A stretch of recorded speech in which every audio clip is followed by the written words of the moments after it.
70%가 419.80이었고, 합격권이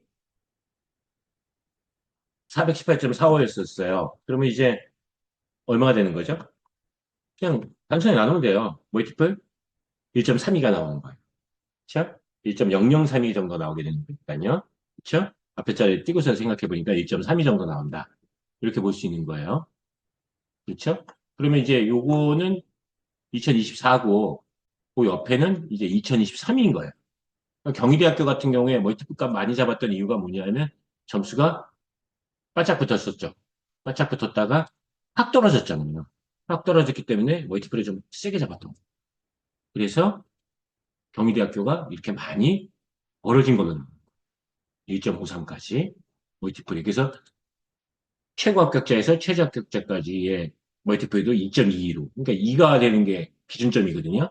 그보다 훨씬 더 높게 잡았던 거죠. 그러니까 작년도에 이상 합격을 너무 많이 반영했다. 이렇게 볼 수 있는 부분들도 있어요. 그렇죠?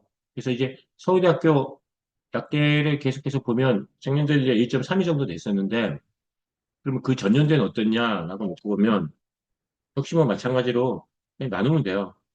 그러면 1.64 정도까지. 그렇죠? 다만 요거는 누백이 아니고 점수로 한 거니까 누백으로 하면 또 좀 다르겠죠. 누백으로 한번 볼까요? 누백으로 보시면 서울대학교가 0.49, 0.59잖아요. 그러니까 이거는 이제 정말 그 멀티플 개념으로 하시면 돼요. 0.492 하시면 1.21이에요. 그러니까 70% 값에서 멀티플 1.35로 넣으면 굉장히 위험하다는 얘기인 거죠. 그렇죠? 그 전년도를 놓고 보시면 1.308 나누기 0.837을 하시면 돼요. 그러면 1.09가 나와요. 그렇죠? 그러니까 이해는 어떻게 되는 거예요? 확 망가진 거죠?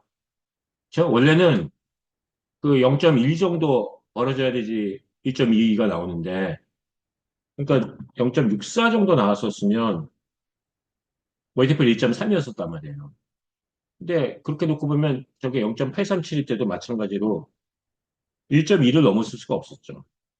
그렇잖아요? 1.1일 때가 멀티플 1.31이거든요. 근데 1.3까지 갔으니까 예상하지 못했던 1.1%부터 1.3%까지 좀 더 붙었다. 이렇게 볼 수 있다는 거예요. 그러니까 70%에서 꼬리가 길었다. 2023년도가, 그럼 2024년도가 줄어들었다. 그럼 이제 2025년도는 어떻게 되겠다? 나도 모르겠다. 나도 모르겠다고 할 때, 그럼 어떻게 되냐면, 우선 가장 기본적으로 할 수 있는 게 멀티플 넣고 하는 거예요, 멀티플. 멀티플 넣고 하게 되면 1.35를 넣으면 어떻게 될까요? 라고 보는 거예요. 그럼 올해 제가 약대를 1.21을 잡았잖아요. 그러면 1.35를 넣게 되면은 1.63까지도 갈 수는 있다. 이렇게 얘기를 하게 되는 거예요. 근데 만약에 멀티플을 1.2만 잡으면 1.45 이상은 못 간다.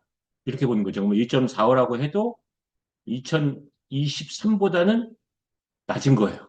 그러니까 지금 사실 굉장히 누백을 굉장히 약하게 잡아놨어요.